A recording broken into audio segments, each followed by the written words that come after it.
Hello guys, para ba isulat sa Korea ang Tagalog sentence na ito? Ang pinakagusto kong seasons ay taglagas. Sa Korea, pag sinulat mo to, ang mauna rito ay ang kong. Ang kong sa Korea o ako ay cho. At siyempre lalagyan siya natin ng subject particle na nun. Sunod ay ang pinaka. Ang pinaka sa Korea ay chiel. Chiel. Sunod ay ang gusto.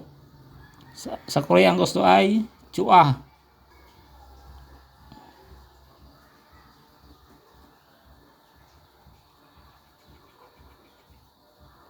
Lagyan natin siya ng hanon.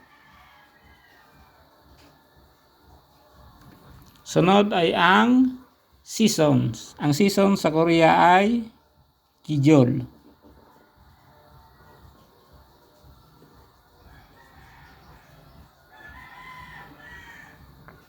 Sunod ay ang taglagas. Ang taglagas sa Korea ay gaul. Kaul.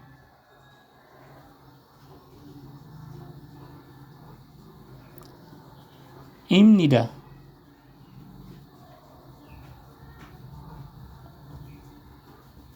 Nakalimutan natin lagyan siya ng particle na un.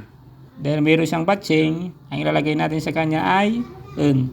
Chunon, 지일 좋아하는 계절은 가을입니다. Pinaka gusto kong season ay taglagas. Thank you.